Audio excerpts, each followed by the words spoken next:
देखने वालों का संजू भाई से गुजारिश है कि 2 शब्द मार्गदर्शन के तौर पर पेश करें।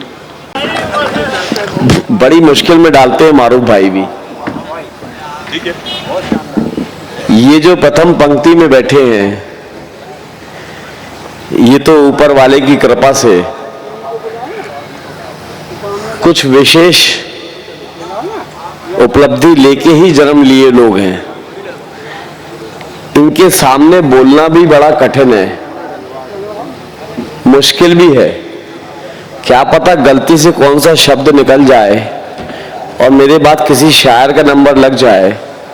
वैसे भी जितने भी नेता होते हैं वो तलवार की धार पे खड़े होते हैं कवियों के सामने। क्या बात है, क्या बात है।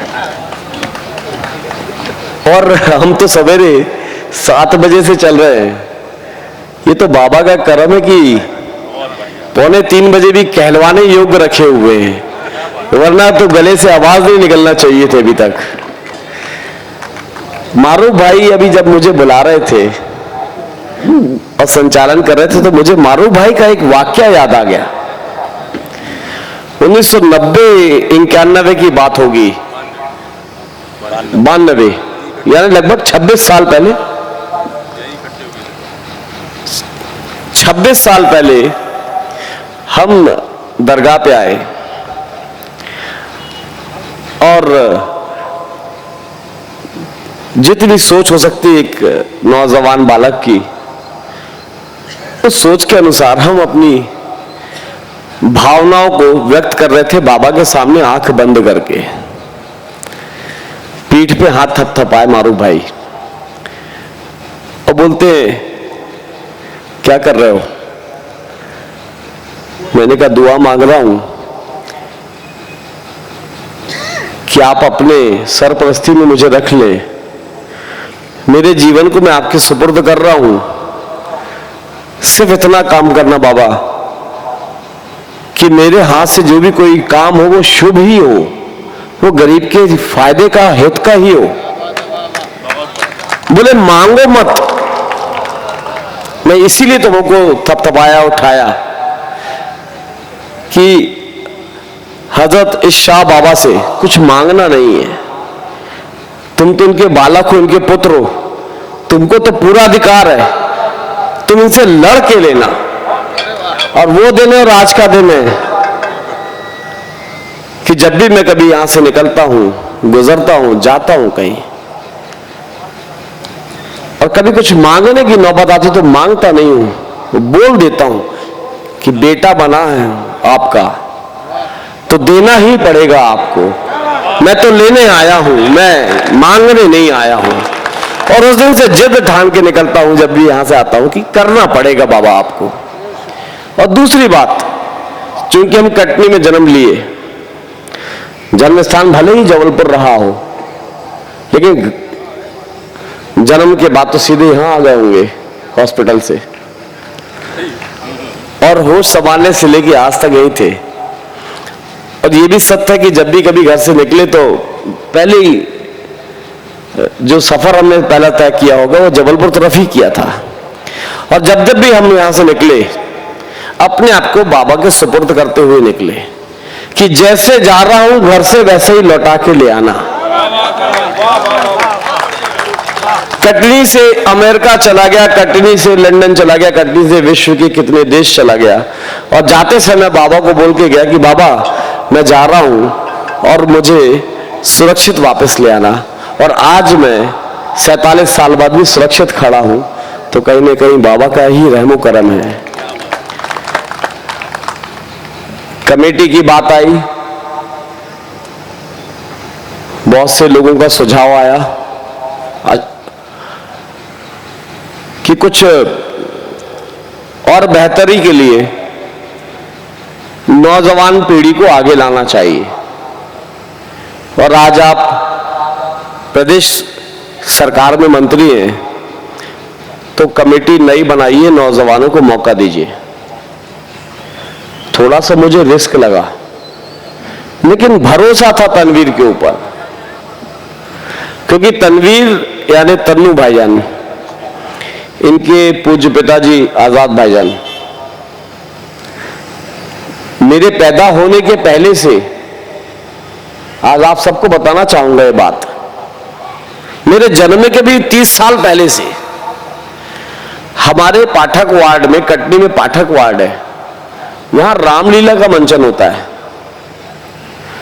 और रामलीला का सारा जिम्मेदारी, सारी जवाबदारी अगर किसी की होती थी, टेंट लगाने से लेके, साउंड लगाने से लेके और रामलीला कमेटी की सारी व्यवस्था को लेकर, तो वो होती थी परम आदरणीय आजाद चचा की, आजाद भाईजान की, तन्नू के पूज्य पिताजी की, पर दादाजी के जमाने से। तो दादाजी के जमाने से तन्नू का परिवार से जुड़ा हुआ था। और तन्नू के पिताजी के बाद तन्नू ने विरासत को संभाला और हम दोनों ने जब साथ मिलकर चले और मैंने तन्नू का विजन देखा, सोच देखी, बड़ी व्यापक। आज ये देखिए कितना सुंदर।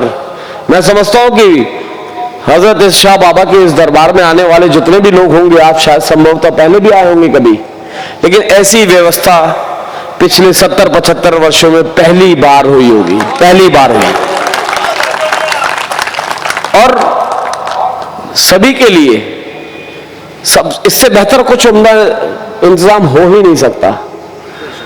वो भी किया, लेकिन सबसे पहले जो तन्नू ने काम किया, पूरी कमेटी ने काम किया, पापा कहां भाग गए थे आप,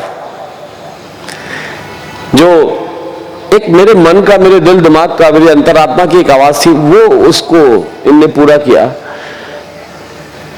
कि बाबा का जो दरगाह है उसको हूबहू एक कॉपी करने की कोशिश की है बड़े ख्वाजा साहब के अजमेर शरीफ के गुम्बद के समान बनाने की। और उनकी तो बहुत बड़ी कृपा है मेरे ऊपर। और आज एक ब्राह्मण कुल में पैदा होने के बाद भी जितना मैं अपने 64 करोड़ देवी देवताओं के आराधना करता हूं, पूजन अर्चन करता हूं, उनके कारण आज सब कुछ हूं, उतना ही हमारे अजमेर शरीफ बाबा इत्र शाह और हमारे कचहरी वाले बाबा जबलपुर, इनको भी उसी तरीके से मानता हूं। और अपने आप को इन सारी रूहानी शख्सियत के ऊपर छोड़ते हुए अपने जीवन को चला रहा हूं। और तन्नू, मैं तुमको खुले मंच से, क्योंकि कल मैं इतना नहीं बोल पाऊंगा, मैं जानता हूं कल बाध्यता होगी, क्योंकि सुनने लोग हमको नहीं, हम सर हयात को आएंगे। क्यों झूठ बोलूं, बूढ़े पहलवान साहब बैठे हुए हैं, कल हमको कौन सुनने आएगा? वो जो सुनने यहाँ पे आएंगे वो तो बोलेंगे संजू भैया आपको 20 साल से सुन रहे हैं, आज हम सर भाई को सुन लेने दो। तो अपनी कल बात ना पेटे, इसलिए आज ही बोल देता हूं मैं। हकीकत ये है कि वर्तमान कमेटी ने जो कुछ करके दिखाया है ये अपने आप में बहुत अद्भुत है। जितनी तारीफ की जाए तनवीर और पूरी कमेटी की वो कम है। सारी व्यवस्थाएं बहुत बेहतर, बहुत ही बेहतर की है। पुलिस प्रशासन भी बहुत संतुष्ट और खुश है। और सबसे बड़ी बात कि ये कौमी एकता की अपने आप में सबसे बड़ी मिसाल है कटनी का पीर बाबा। आमने सामने, इस तरफ बाबा, उस तरफ वीर हनुमान जी। जितनी भव्यता और सुंदरता के साथ हजरत शाह बाबा की दरगाह को सजाया गया है, उससे भी ज्यादा सुंदर सजाने की कोशिश भगवान श्री राम के मंदिर को और बजरंगबली के मंदिर को सजाने की भी की गई है। यही एक भाव होना चाहिए, यही हिंदुस्तान है। आप भी यही बोल रही थी, आप भी यही बोल रहे थे। और ये सारी बातों को ये नई कमेटी ने करके दिखाया है। मेरी बहुत बहुत शुभकामनाएं हैं और ऊपर वाले से यही प्रार्थना करता हूं कि आप लोग भी आगे बढ़े, कौमी एकता भी आगे बढ़े और हिंदू मुस्लिम की एकता इसी प्रकार प्रगाढ़ता के साथ आगे बढ़े। एक बार फिर से मैं अभी आप सारी कमेटी को बहुत बहुत शुक्रिया देता हूं, धन्यवाद देता हूं। और सारे आए हुए हज़रात, जितने भी हमारे शायर हैं, इनको कटनी में, मध्य प्रदेश में, जो मध्य प्रदेश के बाहर से आए हैं, इनका बहुत बहुत इस्तकबाल करता हूं और आप सभी को बहुत बहुत धन्यवाद देता हूं। नमस्कार।